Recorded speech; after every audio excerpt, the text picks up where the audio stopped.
Mandibulise kuni bathandi bezemidlalo eMzantsi Afrika, ingakumbi kuni balandeli bebhola elikhulu ke laseMzantsi Afrika.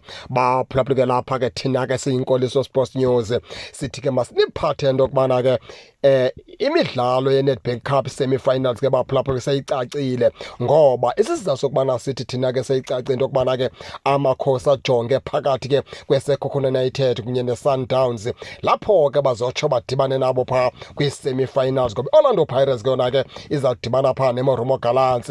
Moromo Gallants ke layithi yabhaxabula kabuhlungu itimu yapha kuVodacom. Into ethetha ukuthi ke baphulaphula ke pha kwi-semi-finals ke zeNedbank Cup kuzawudibana pha iOrlando Pirates neMoromo Gallants, izibe iKaizer Chiefs phakathi ke kweSundowns kunye ke neSekhukhune United. Baphulaphula ke ndifuna ke ndive ngani into kubana ke nina ke nithini na, ingaba nithi indlela na yamakhosi ifikelele esiphelweni na apha kuNedbank Cup xa izawuqobisana pha neSundowns, okanye ke izawuqobisana pha neSekhukhune United, ngoba ke akho mntu waziyo. Mhlawumbi ke iSekhukhune United ke singaxaka pha siphumelele xa sidlala pha neMamelodi Sundowns.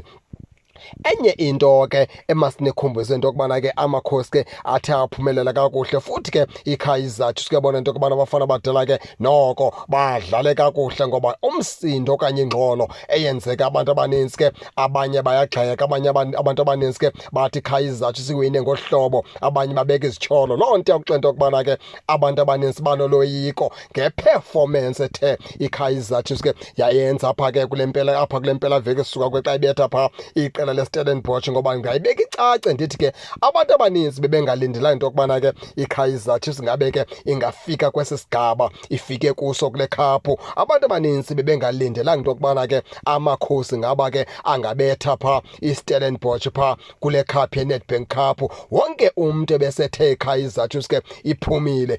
Kuba ndikhumbula kakuhle kunenkqubo ke eqhutywayo pha kwe-TV ezemidlalo apho kuBrighton Mhlongo kubekho latana kuthiwa ngu-BBK, baninzi pha bakhona uMphoma Boy bakhona pha. Ndikhumbula kakuhle ebheja pha uBrighton Mhlongo wayibeke yacaca wathi ke akanokwazi unika iKaizer Chiefs straight win, ngoba ke iKaizer Chiefs izawubethwa pha siStellenbosch, iKaizer Chiefs izawubethwa pha.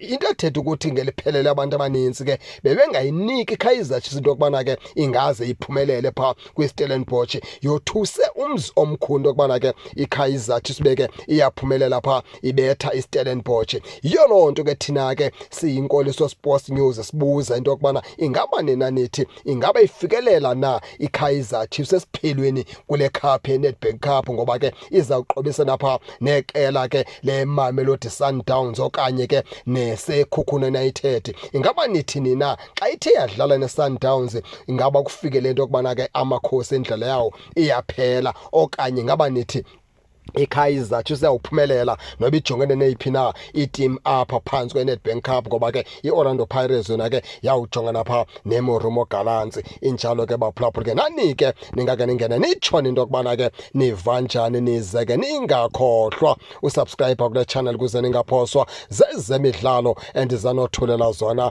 kwixa elizayo kakuhle babukeli.